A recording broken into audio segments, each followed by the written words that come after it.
everybody! Hope you all had a good Thanksgiving week. Hope you all enjoyed your holidays, spent time with the families, ate a lot of great food. I know I did all of those things, so that was really cool and a lot of fun.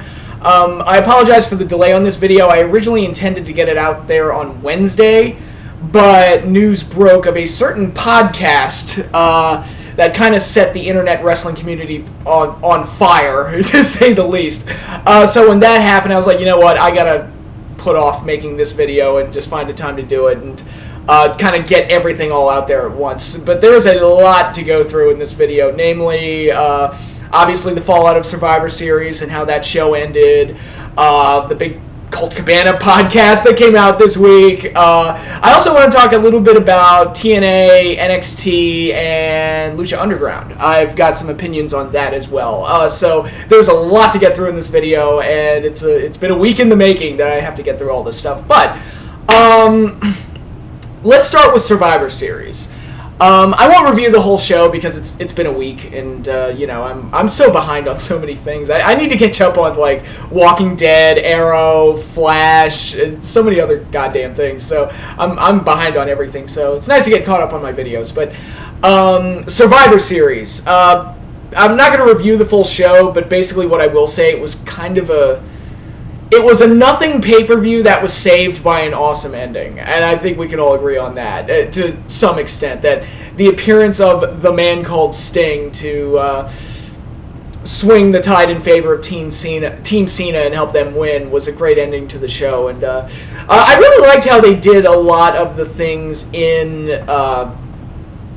the match itself. I like that Ziggler was the sole survivor for his team. I think that made it more dramatic, because if you put Cena in a 3-on-1 situation, you know he's going to win. You just do. There's no drama there, because, you know, I overcame the odds. It's like, well, you always overcome the odds, so nobody would buy it if you were the last person left. But with Ziggler, you put him in that situation, you don't know. It's not set in stone, it's not a certain thing, because they don't always book him like that, so that made it more dramatic. I thought Seth Rollins was great throughout the entire match. Just a great heel. I mean, Seth is on fire. He's just awesome. And he was great all throughout this match. And then it all came down to Sting coming down and helping Ziggler win by taking Triple H out of the equation. Now, I will say that Sting did look old. I mean, I said that when he was in TNA, but he looked old, he looked a little fat, he looked, you know, his hairline had receded to an absurd degree. The face paint obviously hides a lot of his age, but this is not a young Sting we're dealing with. I mean, you know, he is 55 years old. But just seeing him on a WWE pay-per-view in a main event situation like that, I thought was a really cool moment. And the way it was executed was very good. Now, if Sting is going to wrestle, which at this point is pretty much a guarantee, I hope to God they do not do a match with Undertaker. Please don't do that match. I know you're tempted to do it. Please don't. Just don't. Let it be Sting and Triple H. I'll be fine with that, because Sting and Triple H is not a match that I'd always dreamed of seeing, so my dream won't be ruined if it doesn't live up, if that makes any sense. Because I think Sting and Undertaker, that was a match I wanted like 14, 15 years ago. There is no way on earth it could live up to what my imagination... Well, the match that I envisioned a decade and a half ago is not possible today. It's just not. So I would rather the match just not happen, because it's not going to live up to what I always wanted. It would be like if Brett and Kurt Angle had a match in 2008. It just... No. It's just, no, because I know it's because people were screaming for it. I remember back in like 03, 04, people were like, oh yeah, Brett can come back and have a match with Kurt. And I'm like, why on earth would you want that at this point? Like, I mean, Brett is a stroke victim that can't take bumps. No. Just no. All of them no. And granted, Sting is in better shape than Brett is, and although Undertaker, I mean, I saw that match with Lesnar, he didn't look too good, but you know, they're older and they're showing their age a little bit. And I think Triple H will have an easier time getting a good match out of Sting than Undertaker will. That's just my opinion. And without the heavy expectations that ultimate Sting-Undertaker dream match carries with it. So, if Sting is going to wrestle, I hope it's just Triple H and Sting, and they do that at Mania, and then put Sting in the Hall of Fame and just let him have his big thing, and that's cool. That'll be fine. And I hope I don't sound like I'm bashing Sting, because I love Sting. I love the Stinger. I made a video tribute to Stinger explaining how he's the guy that really made me a wrestling fan, because before him, all I watched was WWF. And once I discovered him and I started watching his matches with Vader and his matches with Flair and his matches with Rick Rude and his matches with Great Muta and all that other stuff, I was like, it was kind of this big gateway for me into the whole world of professional wrestling, because once I found out about his matches with Muta, that got me into viewing some Japanese wrestling. Once I saw his matches with Flair, that caused me to dive more into the NWA and other things that I had never seen before. So, and I credit Sting as being my gateway into being a full-fledged wrestling fan, rather than just a, with his blinders on and kind of a quote, WWF or WWE sheep or whatever. And I do believe that, and I'm going to get into that a little bit when I talk about the podcast and Lucha Underground and NXT and other things like that. Like, there is other wrestling out there besides what you see on Monday nights, and I think it's important to kind of go out there and support that stuff. But anyway, Sting coming out in Survivor Series, it was a great moment. Hopefully they're able to get some good stuff out of him going forward, and hopefully he'll get into the Hall of Fame at WrestleMania. It'll be cool and great, and hopefully he has a match that's respectable, and let him end his career that way, and that would be fine. Now the other big thing that happened this week that was really the main reason for this video being delayed, because I had to process all of my thoughts on it. CM Punk went on Colt Cabana's podcast and explained why he left the WWE, which is something that we've been waiting for almost a year now, like some kind of like explanation or story or any kind of thing to just explain what the hell happened there, because it was so sudden and it was so out of left field. And let me explain where I came from on that. To me, a lot of fans were mad that Punk, quote, quit on them or whatever. To me, every time I ever paid $1 to see CM Punk, he delivered and gave me my money's worth. I was there at WrestleMania 29 when he had that awesome match with Taker, which I'll get into that and his explanation of that match. I paid to see Money in the Bank 2011. I paid to see all these other things where Punk was a major showcase, and he always gave me my money's worth. So, as far as I'm concerned, he doesn't really owe me anything, because he always followed through on his end of the deal, as far as I'm concerned. And since the Monday Night Wars period, I've only bought 3 wrestling T-shirts. One of them was a CM Punk T-shirt, and in the interest of full disclosure, the other 2 were an AJ Styles shirt from TNA and an Edge shirt in like 2006, I think. So, Rated R Superstar shirt. Which I no longer have, the AJ or the Edge shirt, because they got destroyed maliciously, which we won't get into that. But, the CM Punk, I was a big fan of CM Punk, so, and I felt like if he's tired, if he's hurt, if he's, like, lacking any passion for this, if it's his health, if he's frustrated and just doesn't want to do it anymore or whatever, I would much rather have him walk away and not do it than to go out there and go through the motions or whatever. And I saw it, his last month and a half, 2 months or so that he was there, he looked exhausted. He looked like he wasn't sleeping. I mean, he had bags under his eyes.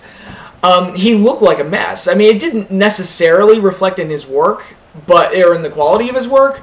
Maybe a little bit, because he looked like he'd slowed down a little bit, but he looked exhausted, and he looked like he was breaking. And then a few months after he left, I saw him on Talking Dead, the Walking Dead talk show, the post-show, I guess.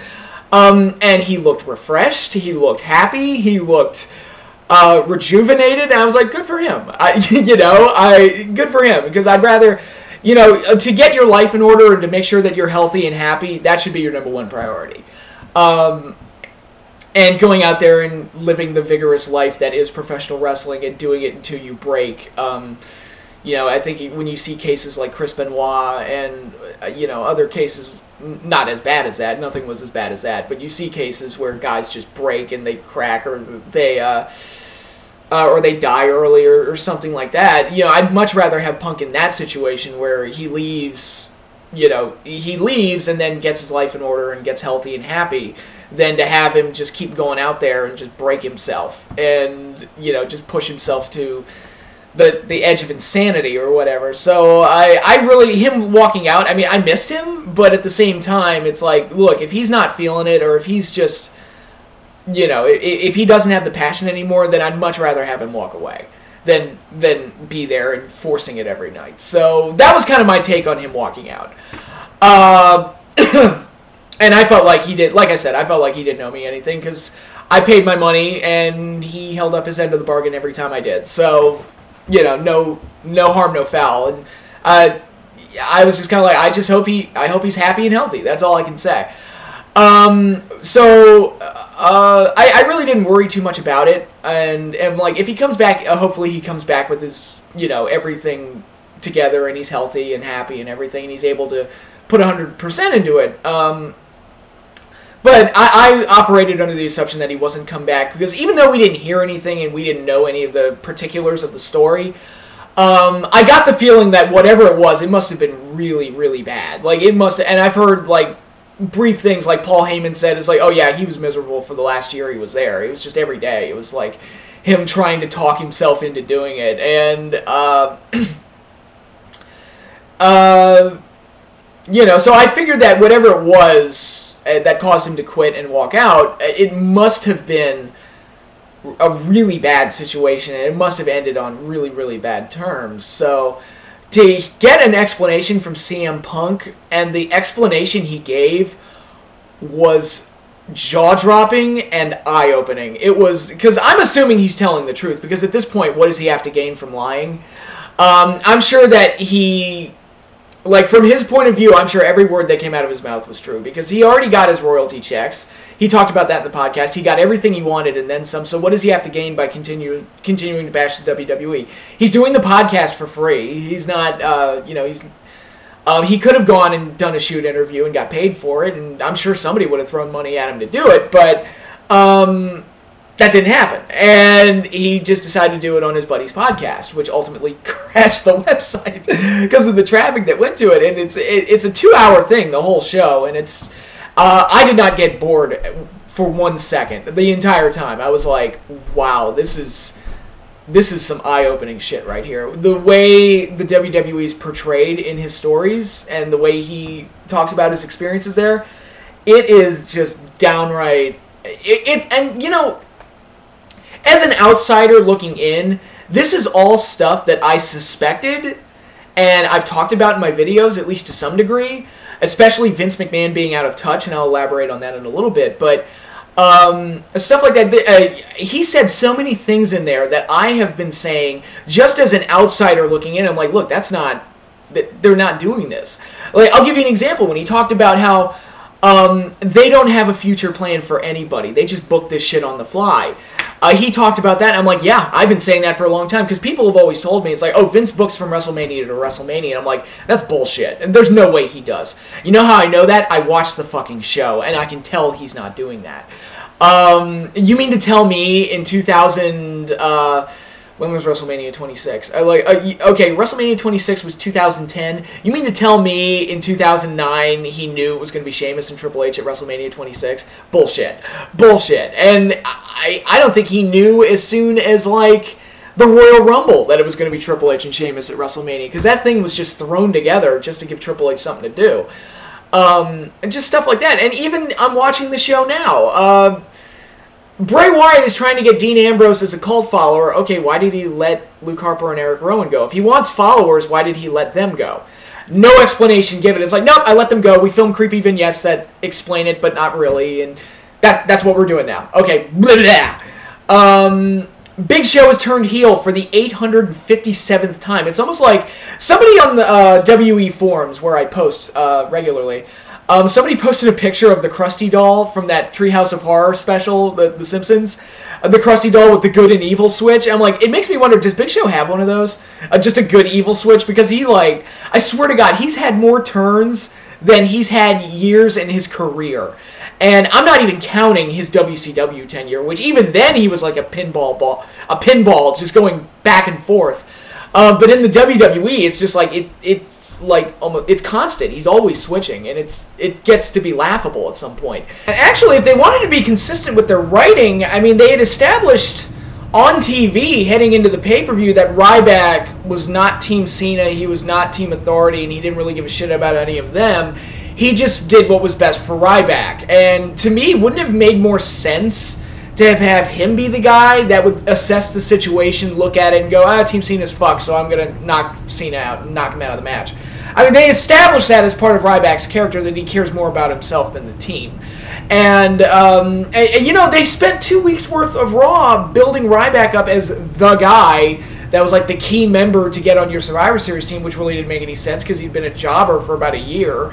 But now he wins a couple of matches. Like, oh, he's the guy we all want. It's like, shouldn't that be Rusev? He's the guy that's been like the powerhouse that's been unstoppable all year long. But again, whatever. They did that on Raw, and then come Survivor Series time, he's the first one eliminated on his team. So what was the point of those 2 episodes of Raw? It's just the inconsistent, wildly just ADD-riddled writing. There's just no fucking direction to any of it. Why do Luke Harper and Eric Rowan hate each other now? I don't know. Okay, we're doing this whole angle with the Bellas, where Brie is Nikki's personal assistant, and the way it looked on Raw this week, and I was told on SmackDown they didn't do anything to change it. Her 30 days should be up, but she's acting like she's a heel, and her and Nikki are friends now. So, okay, so what the hell happened to that angle? So I don't want to hear that Vince has a grand master plan. They make this shit up as they go, and it shows. And I would say, booking from WrestleMania to WrestleMania is impossible, so I don't expect them to do that. But I think at the very least, if I'm watching Raw on 1 week, they should at least be 3 months ahead of that point. I think that's reasonable. Basically, book from Big 4 to Big 4. And that's what they should be thinking at this point, but they're not. So they just kind of do whatever they want to do. But so many other things that Punk talked about that just when he said it, I was like, I knew that this was true, but just to hear somebody with an insider perspective say it just makes it all the more shocking. Vince McMahon being out of touch. Like, the whole thing about the UFC, it's like, oh, it's barbaric and someone's going to die in the ring. I'm like, yeah, because, wrestling is so safe, And talking about women getting into UFC, and I'm like, Ronda Rousey is such a megastar right now. And one of the most exciting fights I've ever seen. I even made a video about it. I made a video talking about, like, girl power and how wrestling could have main event women's matches if they had the right talents and the right characters involved. I used Gail Kim and Awesome Kong as an example. That match was good enough to headline a pay-per-view. I really believe that. They had enough of an attraction there. They had enough excitement generated there. I believe that Gail Kim and Awesome Kong could have headlined a TNA pay-per-view. Because the pay-per-view that they were on when they had the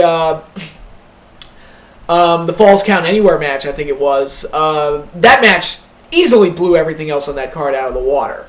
And that was a TNA match, and, I'm thinking, look at the NXT TakeOver special, the first NXT show I watched. My favorite match on that show was Sami Zayn versus Tyler Breeze.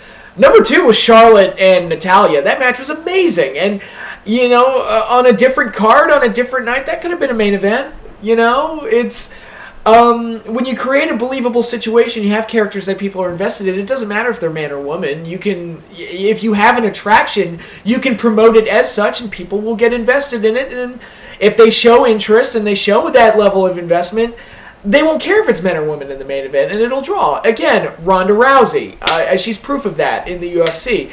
And the fact that Vince would be so, like I said, it's not shocking that Vince feels this way, but just to hear somebody with an insider perspective say it, confirming it basically is just like, yeah, that's how that works. So, it's just crazy. And the whole thing with the Royal Rumble this year, I know some people suspected that maybe they did what they did with the Rumble as part of their master plan to further build into Daniel Bryan's story at the Royal Rumble. Punk basically confirmed that that's not true. The plan all along was Batista and Randy Orton, to which, again, like Punk said, I'm like, how do you not know that that's a horrible idea? How out of touch are you that you would think that bringing Batista back as a babyface and having him face Randy Orton in the main event at WrestleMania is a good idea? Why would you think that? On what planet, on what universe would you think that that's a good idea in 2014? I don't understand that. It makes no sense to me. So I wasn't surprised to hear any of the, Vince being out of touch or anything like that. Because, like I said, watching the show, it definitely shows. Yeah, it's nice to know that somebody within the business feels kind of the same way I do. And he would know better than me, obviously. talking about how the part-timers always win matches and are always going over the guys, and how that affects things long-term financially, because they can't make new stars because they're always getting jobbed out to the previous generation, and the previous generation gets built up and propped up like they're better, so why should I give a shit about these new guys? And Punk basically laid that out. And in addition to talking about the network and how that affects people financially, it's like, well, if people are only paying $9 a month for the pay-per-views, how does that affect my pay? And I would imagine that it would be a significant cut into the pay. I would think, because where else is the revenue coming from, you know? But going back to the other example where he talked about WrestleMania 29 and how he wrestled that match like he had a death wish, and I was there live. It showed. I mean, Punk like wrestled that match like he was on a mission. And yeah, he blew the other two matches out of the water, and he put over Undertaker, which again, he said, yeah, okay, Vince, you just told me I'm going to be the hottest heel coming out of WrestleMania, yet I'm losing to the 45-year-old who's not going to be here next week. And he's right. He has a legitimate point where it's like, all right, I mean, don't bullshit me and tell me that I'm going to be this insanely hot over heel when I'm going to lose to the part-timer that's not going to be here. And I remember back in 2010, I made a video about it. It was my second video. Bret Hart beating Miz for the United States title. It's just... what the hell was the point of that? Why did you do that? Because all you're doing, you're telling everybody that Miz sucks. And I'm not saying Miz is one of my favorites. I've never been overly high on the Miz. I feel like he's had his moments where he shined, but I've never thought of him as one of my favorites. But god damn it, if he's the United States champion, I would not job him out to a 60-year-old man that can't bump, who already got his feel-good moment at WrestleMania. So what was the point of that? And Brett, I look at that and I go, Brett, back in your heyday, you got pissed off when Hogan stole the title from you at WrestleMania 9. You should know better than to do that to somebody, to a current star, I would think. I mean, because you had it happen to you, and it sucked.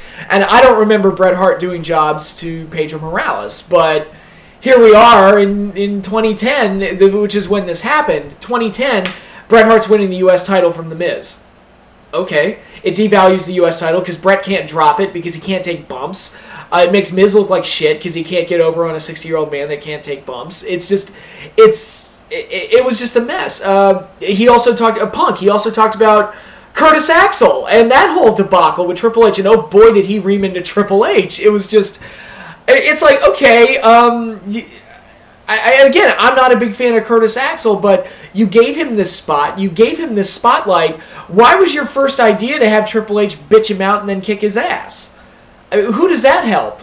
It doesn't help anybody, and it damages careers long term. And it was great to hear Punk talk about that, because that's all the stuff that I've been saying. What good was it to have Jerry Lawler win all those matches? I mean, you're having an announcer beat half your roster. What good does that do? I mean, my God, it's just... so to hear Punk say all that stuff, I mean, that really... that was... It was good to hear, because it's nice to know that there's at least somebody within the business that thinks the same way I do. And not that I'm a genius or anything, I'm just saying I'm thinking long term here, and it's like, it's not good to constantly give the part-timers all of this stuff and just constantly have them go over the current generation to the point, and Punk lined it up. It's like, basically the only Attitude Era guy he beat was Jericho, and everybody beats Jericho, so what does that matter? But, I imagine that must have been very frustrating. And then,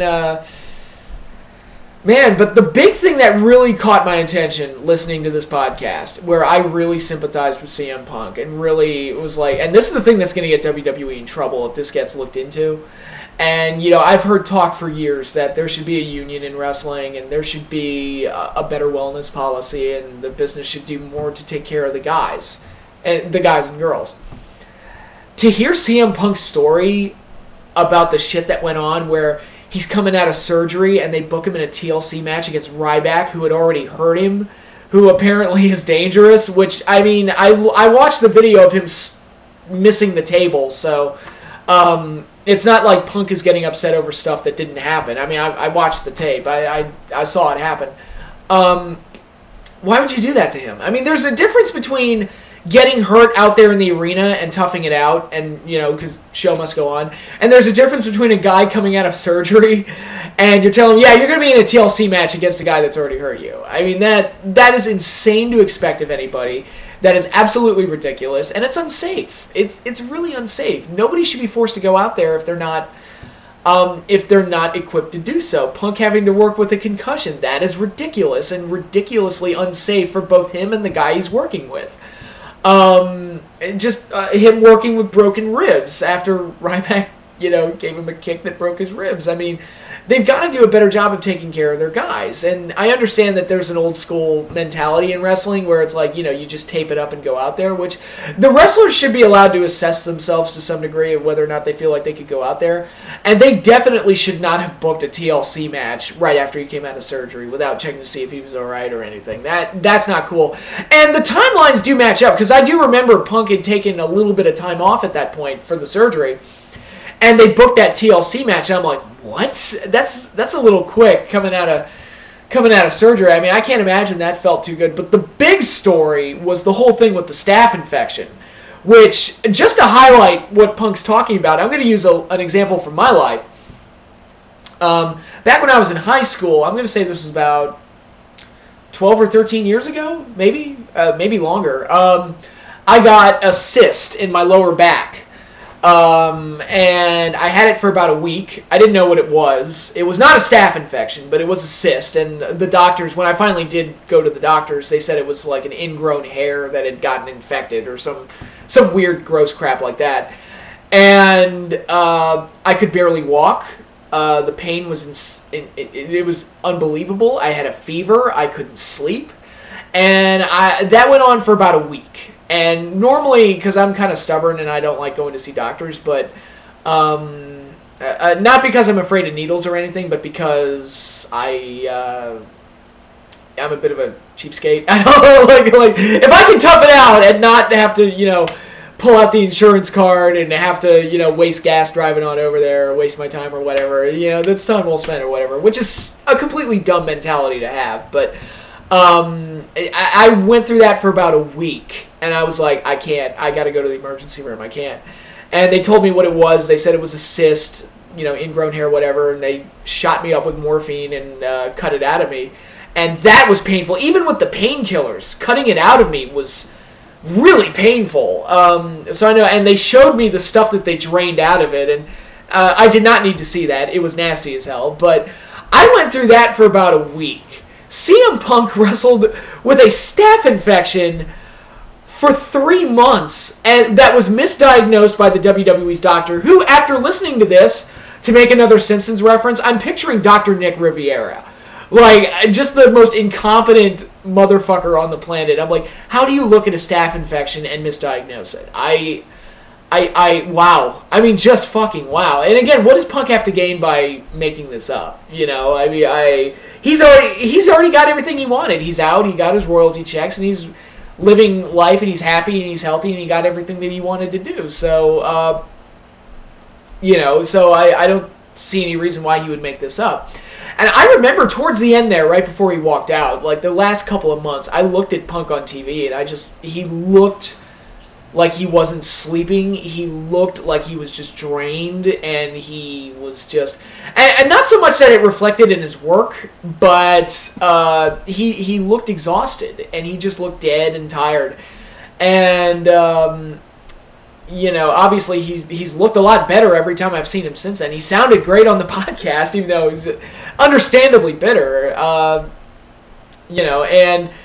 I mean, I heard this whole thing, and I'm like, that is just bullshit. I mean, that is just crazy, crazy bullshit that he would have to do that entire time. And I mean, really, I think the WWE should be investigated, quite honestly. Their wellness policy should be evaluated, and, you know, obviously, I mean, if that's true, it's not up to snuff, and they need to do more. But, just insanity. Just total insanity. But, And then all the stuff talking about, and what I really loved is that he would go into these situations where, like, oh, Kofi Kingston gave me a concussion once. Oh, by the way, Kofi, I love you. I'm sorry. It's not a big deal. It was just one of those things. Batista coming back to the Rumble and doing that whole thing, that was bullshit. By the way, Dave and I are friends. Oh, Brock beating me when he's a part-timer. There was no point to that, and it only lowers my stock. Oh, by the way, Brock and I are friends. So it's really telling to me that Punk would... highlights like, look, we had our disagreements or whatever. This situation I didn't like, but I like this guy. I like that guy. I like that guy. The way he reamed into Triple H was unbelievable, and again, it confirms a lot of the suspicions that a lot of us have had of Triple H, where he will hold guys down and he will, put himself in a position to take the shine off of something that's over, or he will do this, that, and the other.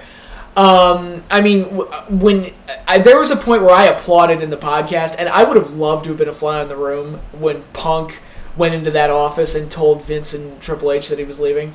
When he said, with all due respect, Triple H, I don't have to wrestle you. You have to wrestle me. I do not want to wrestle you. I seriously resent you for not putting me over 3 years ago. And when he said that, I applauded, because I said back then that was bullshit. That you got this whole Summer of Punk thing. Punk becomes the hottest thing on the planet. And, with the pipe bomb and all of that other stuff coming out of Money in the Bank. And they fucking killed it. A, by bringing Punk back too soon. And B, by jobbing him out to Triple H. And then C, by transitioning the angle from being about Punk and leaving with the belt to being a Triple H and Kevin Nash feud that nobody wanted. And nobody gave a shit about. And that whole thing. And it was just... I remember when Triple H beat him on that pay-per-view, I was like, that's bullshit. That's bullshit. It's complete and utter bullshit. Punk should have gone over. And people defended it to me. It's like, oh, the match was overbooked and there was a lot of interference. And, Punk will get his win back. And I'm like, Punk shouldn't be in a position where he needs to get his win back. Punk should be going over the part-time guys because he's the hottest act in the company right now. And that's just a dumb move. And it was great to hear Punk say that he feels the same way. But man, he doesn't like Hunter. And that's, again, it's this thing that we've always suspected. So it's great to get that confirmed, I guess. But, yeah, and if... I look back on that whole situation, like, they squandered such a huge opportunity to make just the biggest angle in wrestling, and they flushed it down the drain because Triple H needed to be in that spot for whatever reason. I'll never understand it, but I don't understand a lot of the things that WWE does, so whatever. But as it stands now, I mean, the WWE, this is going to be big coming out. I was like, it'll be interesting to see what the crowd reactions are going forward. It'll be interesting to see if Stone Cold Steve Austin brings it up at all to Vince McMahon on the live podcast, which, by the way, I am convinced that Cabana and Punk did this knowing that podcast was going to be on Monday. That is going to be fascinating to see what Vince's response is to this, because these are some pretty serious allegations all around, from the wellness health things to the booking that goes on in the WWE, to the whole mindset of what goes on in the WWE, these clubhouse bullshit rules that, to the way Triple H abuses of power and all sorts of other things. I mean, these are some pretty serious allegations. And again, they're all things that a lot of us have suspected for years. But, I mean, and especially the wellness stuff, I mean, they're going to have to answer for that at some point. And, I don't know, it'd be very interesting. I'm sure AJ Lee's probably out the door at this point. I mean, I can't imagine them keeping her around after this came out. And she's probably ready to leave herself, so who knows. But, it was, when it's all said and done, I look forward to seeing what the fallout of this is, because it's going to be nuts. But it is great to see that Punk is happy. He seems happy. He seems healthy. And at the end of the day, that's what's most important. And I'm glad that he gave us an explanation and told us his story, because it was pretty eye-opening. It was pretty jaw-dropping. And I think that if it's not true, any of the stuff that Punk said, I would love to hear the other side of the story. And I'm in a position right now where I have no reason to believe it's not true. So that is that. And thank you to Colt Cabana and CM Punk for giving us one hell of a Thanksgiving, because that was holy shit. I was just, again, the thing is 2 hours long, and if you have not listened to it, go check it out. But, I mean, Punk just hit so many nails on the head, just perfectly. And just, I can't wait for the follow-up podcast where he answers emails. That's going to be fascinating. I've already sent in mine. I asked him about, I think I included something about the wellness violations, and I asked him about dropping the belt to Undertaker in 2009, because I would love to hear his explanation on that, because I've argued that move single-handedly destroyed SmackDown, and I mean, the show's been it's been Raw Junior ever since. It hasn't mattered ever since they did that, and it stalled so many careers, but. Not just Punk's. I mean, Morrison got hurt because of it. Ziggler got hurt because of it. The members of the Straight Edge Society got hurt because of it, because they didn't get to associate themselves with the champion, and Morrison didn't get to move up to face Punk, and then Ziggler didn't get to move up to be in Morrison's spot, and so on and so on and so on. I mean, so many careers got hurt because of that one decision, and I would love to hear Punk talk about that. But yeah, so I can't wait for the follow-up podcast. That's going to be fascinating. And go ahead, if you have not listened to that CM Punk podcast, go listen to it and then thank yourself, because you will not... Whether you like Punk or not, it is definitely worth a listen. Just, that's my 2 cents on that. But, before I close out here, I have a few other things I want to get through. Number one, TNA has found a new home. It's going to Destination America, a channel that I have never heard of, but is apparently associated with the Discovery Channel. It's like a shoot-off of that or something. I don't know. I mean, I guess it's good that TNA has a home, but I'm not hopeful that they're going to be able to turn things around and, save the company. I just don't see this working out. I'm not seeing... Because they've shrunk so much since, in the last, year and a half or so, they have shrunk so much, and it's only been a downward turn ever since that. I just don't see them lasting too much longer, but we'll see. It's one of those things. We shall see. I'm not... Obviously, Destination America does not have a big, and nearly as much of a viewership as Spike TV, and I just don't see a lot of people checking it out just to see TNA. I mean, you'll have your TNA diehards, obviously, but I just don't see it. I just don't see it working out. But it's one of those things. We shall see. I'm more excited about Global Force Wrestling and what they're going to do with the New Japan thing. I'm definitely going to check that out. NXT has their next big live special coming out. That looks like it's going to be amazing, and week to week, NXT is booked so much better than Raw. I cannot believe it comes from the same company. It's like, I cannot believe the same company makes this show. And it's really, like I said, it's really the sole reason I have the network at this point, just so I can watch NXT. Because, every now and then I'll watch an old pay-per-view, or every now and then I'll watch, a Saturday Night's Main Event, or Clash of Champions, or something like that. But I could probably get those anywhere else. NXT is, the only, piece of original content that I even bother with. And it's one of my favorite wrestling shows to watch. So, there's that. But this live special looks like it's going to be good. We got Neville versus Zayn for the title, title versus career, with Sami Zayn's career on the line. So I think that's going to be really good. You got Sasha Banks versus Charlotte, and I think Sasha Banks is a great heel. So I think putting the belt on her, I think, would be a good idea. The Vaudevillains versus the Lucha Dragons for the tag titles, and the training vignette that they did on NXT this week was one of the funniest goddamn things that the WWE has done in years. I mean, the Vaudevillains are just great. I love them. They're hilarious. They're fantastic. I love them. You got Hideo Itami and Finn Balor, Prince Devitt, who just debuted, taking on the Ascension. I think that's going to be a great grudge tag team match. They've done a really good job of building that up. It just looks like it's going to be another really strong 2-hour special from NXT, which is no surprise because they're good at what they do. So, a lot to look forward to on that front. And then, finally, I do want to talk about Lucha Underground. I watched one episode of Lucha Underground. I watched it last week, and I have to say, I really dug it. I just watching the one episode, I was like, this is cool. It's different, it's unique, it's got its own flavor. It's kind of got this, God, I don't even know how to describe it. It's just a really cool approach, and I didn't know what to expect from it.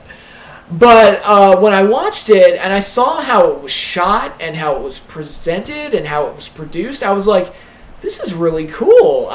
This is kind of a different take that I wasn't expecting. I like the commentary team, Matt Stryker and Vampiro. It's nice to have it's nice to have a guy reference history and stuff in Matt Stryker who's actually like interested in doing a good job rather than just trying to sell me shit and tell bad jokes, which is what the WWE team does. But what really shocked me were the backstage segments. Now, if you've ever heard me rant about WWE and their current product, I hate the way they do their backstage segments because it's like, the magical camera that they act like is not there. And they're so awkwardly delivered and shot. The dialogue is terrible. The way they stand in frame is awful because they don't look like they would be standing and having a natural conversation. They stand shoulder to shoulder, kind of like look at each other because in the WWE's mind they have to get the full. Like everybody has to be in frame all at once. So you can't do different camera angles or whatever.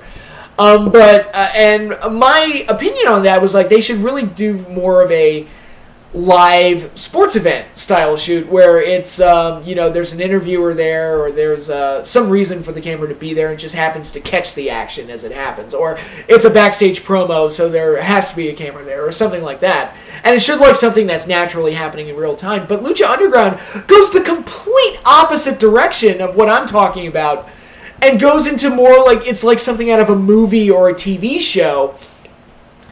That, the segments are really well acted. I mean, the guy who's the evil boss character, I forget his name's slipping me at the moment, is a really good actor. And Conan, really good actor. I was like, oh my god, I was like, okay. And the segments come across more naturally in a way because the performances are more believable. But not only that, like with the camera angles and everything, you get believable reaction shots, you get all this other stuff, and the background music feels like it fits. They're going like full-on movie TV show with this thing.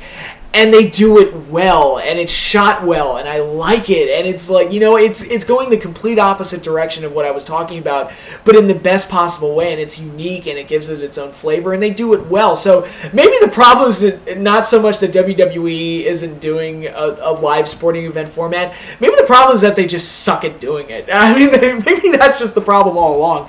But just watching the one episode, it was the one that was headlined by John Morrison, Johnny Mundo, which that's not the best name. I wish he was still John Morrison, but WWE owns the world. And that's another thing from the Punk shoot about the whole, he brought up the whole bullshit independent contractor thing. It's like, yeah, they're independent contractors, but they're not allowed to work for anybody else, and we own their stage names and most of their gimmicks. So it's like, I mean, seriously, if that doesn't warrant an investigation, I mean, it's so shady and crooked, and I don't know. But that's just... Anyway, it was John Morrison versus Ezekiel Jackson, Big Rick, I think his name was. They were the main event, and there were other matches on there. Ivelisse, who I remember from a TNA Gut Check, was on there, and I liked her.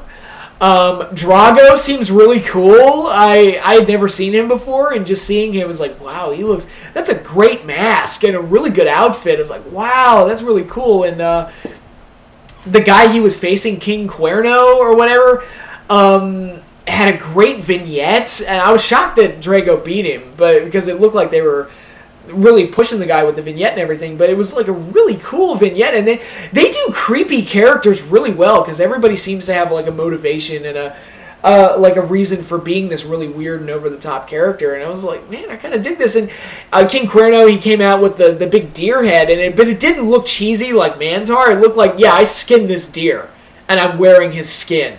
Fucking deal with it. And it was really cool.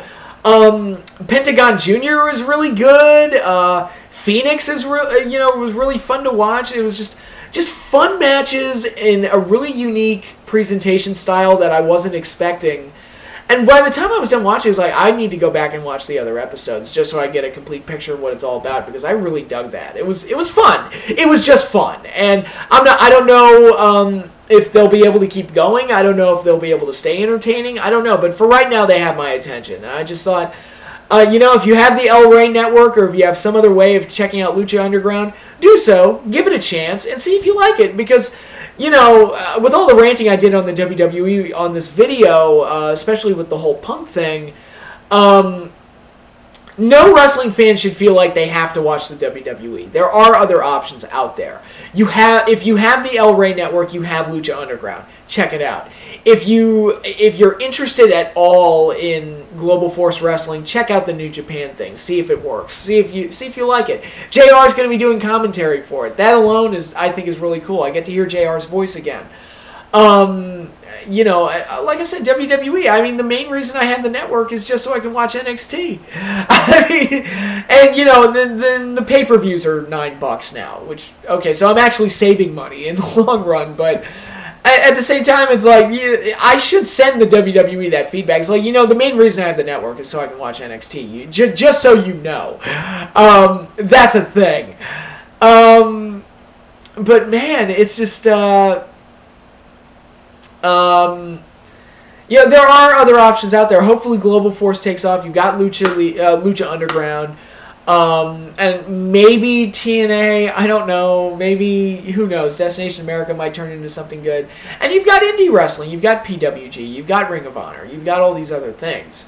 You have other options for wrestling out there. But, no wrestling fan should feel like they have to be shackled to the WWE. And that's an opinion I've had ever since I first saw Sting, to bring it full circle. First time I saw Sting and I discovered WCW, I became a wrestling fan, and I needed to check out more than just what the WWF was offering.